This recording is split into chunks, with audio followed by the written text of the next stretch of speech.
안녕하세요. 지난번에 고통치에 대한 얘기를 했었는데요. 고통치의 실제에 대한 경험을 한번 여러분들에게 말씀드리겠습니다. 제가 옛날에 그 우울증 자살 방지 카페를 운영하고 있을 때 정기 모임을 했습니다. 그때 한 12명이 모였었는데요. 그때 12명의 이야기를 다 들어주고 상담해주고 나서 집에 오는데 그 기운이라고 할까요? 그 기운이 저에게 다 들어와 가지고 지하철 타면서 창문에 비친 저의 모습을 보니까 완전히 무슨 귀신처럼 보인다 그럴까? 그런 적이 한 번 있습니다. 또 한 번은 정기 모임 때 그때도 한 10명 정도 모였었는데 그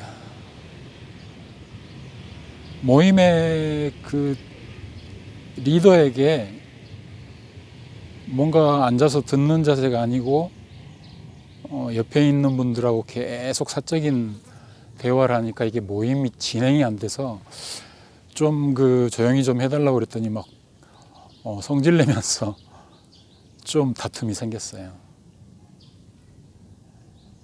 그래서 어쨌든 그걸 무시하고 모임을 1차 돌아가면서 자신들의 힘든 점도 얘기하고 그러고 이제 1부 모임이 끝나서 2부 모임 식사를 하기로 했는데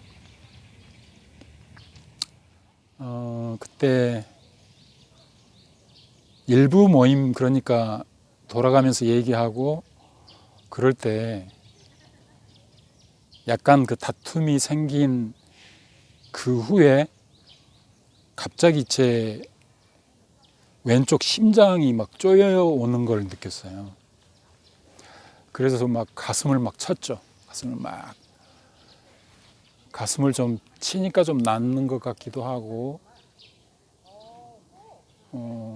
그리고 나서 2부 식사 모임에 갔는데 저와 다툰 그 사람이 오지 않기를 바랬었어요. 그래서 마침 또 안 오더라고요. 그래서 잘 됐구나 하고 이제 중국 식당에 가서 방을 잡아서 거기 모여서 음식도 먹고 대화를 나누었는데 거기서까지 왼쪽 심장이 막 쪼여오는 거예요. 그래서 가슴을 막 치고 그랬었는데 어쨌든 그 집에 오고 나서야 그 현상이 사라졌습니다. 저는 그게 고통체라고 생각합니다. 저와 다퉜던 사람의 고통체가 저를 공격한 것 같아요.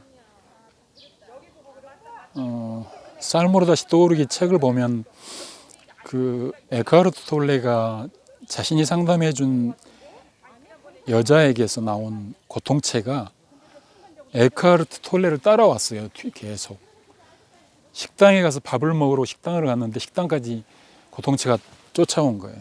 쫓아와서 식당 문을 들어서고 나서 정면에 앉아서 식사를 하고 있는 어떤 남자에게 들어가 버린 거예요.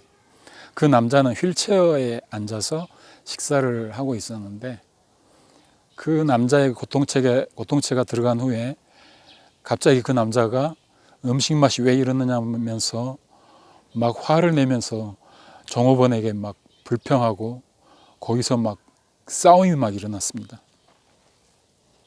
그래서 경찰까지 오고 그랬었는데 아무튼 그 비슷한 걸 저도 경험을 했어요. 그 우울증이 있는 사람에게는 고통체가 있습니다. 그 우울증과 불안증을 일으키는 고통체가 있는데 그 고통체는 정신적인 기생충이에요. 날마다 음식을 먹고 살면서 그 부정적인 감정과 부정적인 생각을 먹고 살아갑니다. 그런데 그 우울증이 있는 분들은 그 고통체와 동일화가 돼 있어요. 하나가 돼 있어요. 고통체가 완전히 그 사람을 사로잡고 있기 때문에 고통체가 그 사람의 주인입니다. 그래서 고통체와 하나가 돼 있는데 그 우울증이 있는 사람은 그 사실을 모르죠. 자기가 고통체와 하나가 돼 있다는 사실을 모릅니다. 그래서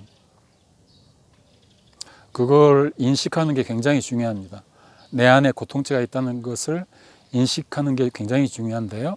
저는 그걸 고통체의 존재를 알고 나서 이것만 알아도 우울증의 50%는 나을 수 있는 거 아닌가, 그런 생각을 했어요.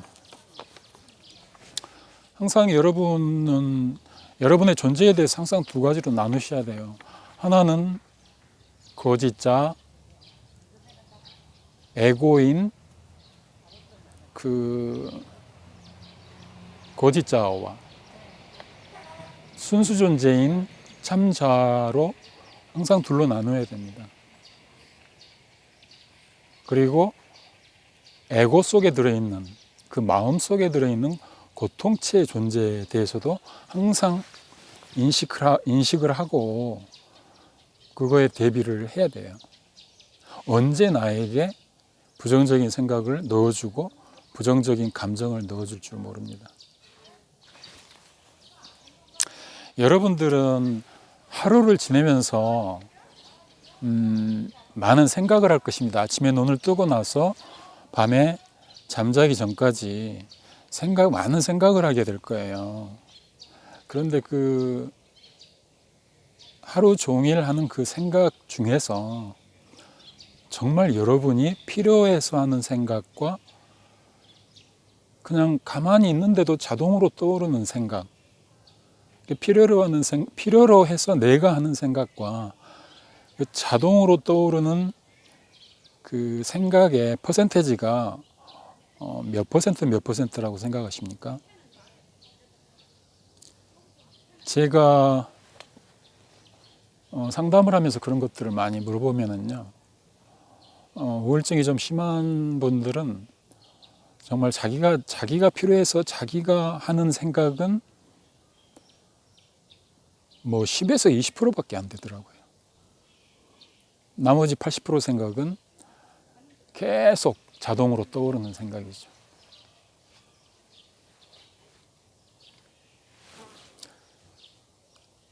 그러면은 여러분들은 또 그 자동으로 떠오르는 생각 중에서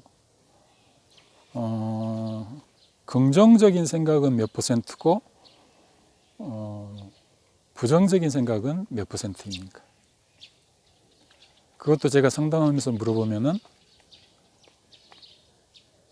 부정적인 생각이 거의 90%고 긍정적인 생각은 10%밖에 안 되는 분들이 많았어요.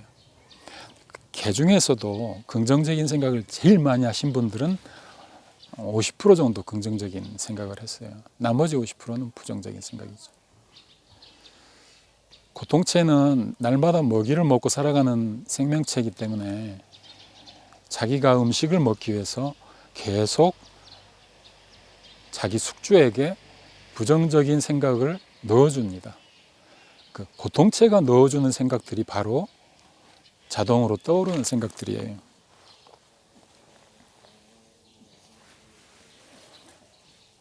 고통체는 저번 시간에도 말씀드렸듯이 고통을 먹고 살아갑니다. 고통과 불행을 좋아해요. 불행과 고통을 먹고 살아갑니다. 또 한 가지 가장 좋아하는 음식, 그게 분노예요. 분노라는 음식, 분노의 에너지를 고통체는 엄청 좋아합니다. 그래서 고통체를 가지고 있는 사람은 막 다툼을 일으키고 싸움을 일으켜요. 다투고 싸우면서 막 분노가 그 순간에 막 일어나면서 그 순간에 일어나는 분노의 감정을 고통체가 먹는 거죠. 그래서 음식을 배불리 먹고 나면 고통체는 또 숙면에 들어갑니다. 잠을 잡니다. 고통체가 숙면에 들어가면은 한동안 편안해요. 그래서 이게 좀 좋아졌나 그렇게 착각할 수도 있어요. 그런데 잠을 좀 며칠 자고 나서 얘가 배가 고프면은 다시 다툼을 일으킵니다. 다시 자기 주변의 가족이나 친구들, 동료들과 다툼을 일으켜서 다시 그 분노라는 에너지를 먹는 경향이 있어요.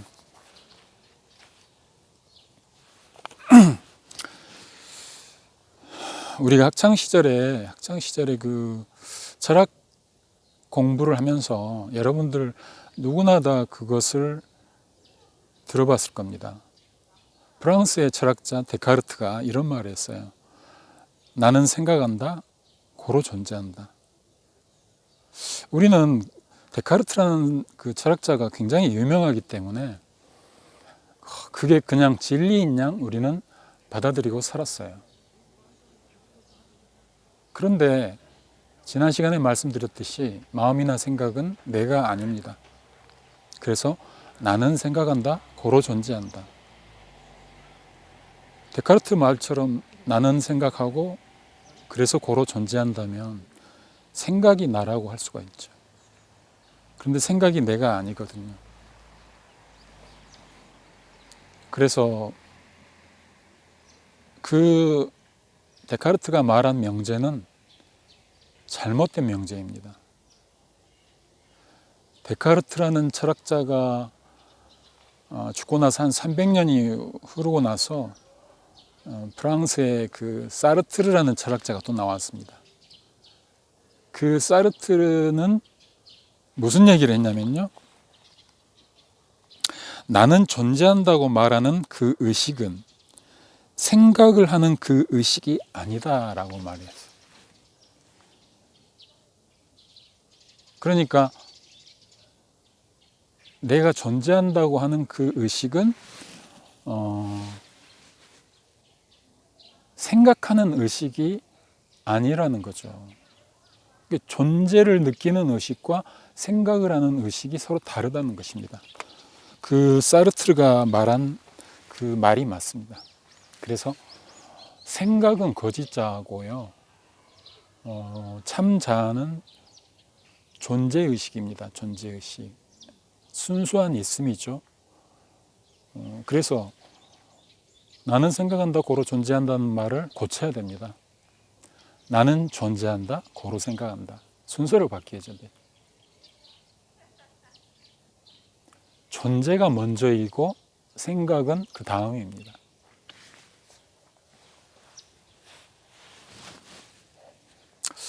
그 영어 중에서 인간 존재를 영어로 말하면 그 휴먼 비잉이라고 하는데요. 휴먼 비잉이라고 한다면 인간 존재입니다. 만약에 생각이 나라면은 아마 휴먼 띵킹이라고 했지 않았을까요?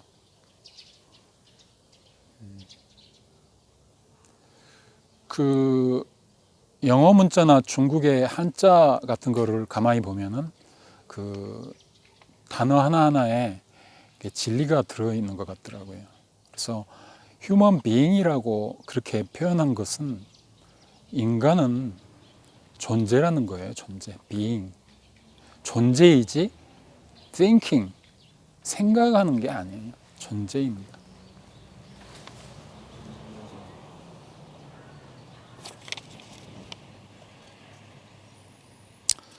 그러면 그 고통체와 싸워서 이기면은 우리가 우울증이나 불안장애를 완전히 벗어날 수 있고 해방받을 수가 있는데, 고통체와 싸워서 이기는 방법이 어떤 것일까요? 고통체와 치고받고 싸우면 절대 이길 수 없습니다. 오히려 말려 들어가죠. 그래서 고통체와 싸워서 이기는 방법은 먹이를 안 주는 방법입니다. 먹이만 안 주면 고통체는 어떻게 될까요? 고통체는 먹이를 못 먹으면 배가 고프게 되고 힘이 없게 되고 나중에는 굶어 죽겠죠. 그래서 고통체에 먹이만 안 준다면 고통체는 서서히 힘이 빠지고 숙주에게 부정적인 생각을 넣어줄 수 있는 힘도 없어집니다. 나중에는 계속 그 힘이 사라지고 축소돼서 없어져 버립니다. 그런데 여기서 고통체에게 먹이를 주는 것은 뭐고 안 주는 것은 뭐냐, 이거를 알아야 되죠. 고통체가 숙주에게 부정적인 생각을 넣어주고 부정적인 감정을 넣어줘서 자기가 음식을 먹으려고 할 때, 그럴 때 여러분이 그 생각에 관심을 주면은 그것이 먹이를 주는 것입니다. 부정적인 생각이 떠올랐을 때 그 부정적인 생각에 관심을 주고 그 부정적인 생각을 따라서 계속 생각을 하게 되면은 그것이 먹이를 주는 것입니다.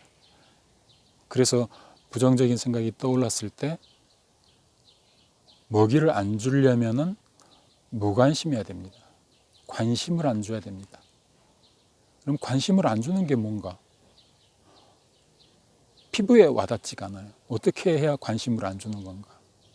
무시하는 겁니다. 개무시한다는 말이 있죠. 아주 개무시를 해야 됩니다. 그러면은 개는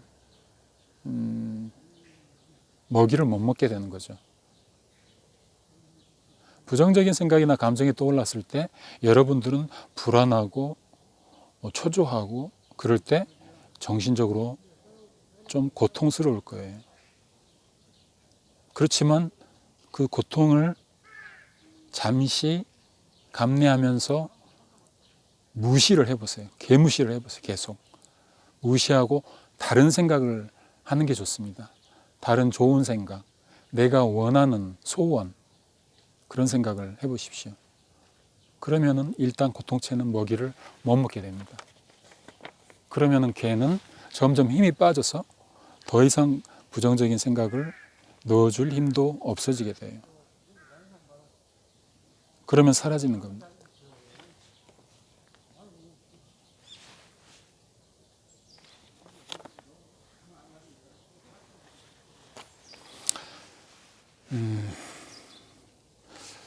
첫 시간에 그 인간 존재를 항상 두 가지로 나눠야 된다 그랬는데, 참자와 거짓자죠.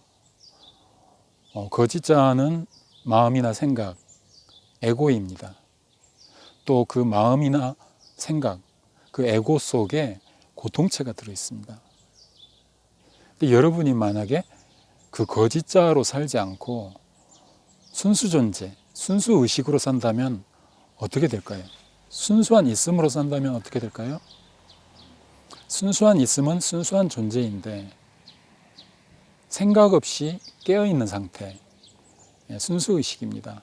생각 없이 깨어있는 상태인데 순수한 있음으로 존재한다면 그 사람이 우울증에 걸릴 수 있을까요? 불안증에 걸릴 수 있을까요? 어떻게 생각하십니까? 순수한 있음으로 존재한다면 절대로 우울증이나 불안증이 있을 수가 없습니다. 순수한 있음으로 존재하면은 거기에는 고요와 평화만이 있어요. 저는 그 현존을 체험하고 느낀 게 뭐냐면, 그 성경에 보면 하나님의 나라는 너희 속에 있다고 그랬는데 이게 하나님의 나라가 아닌가, 그런 생각이 듭니다.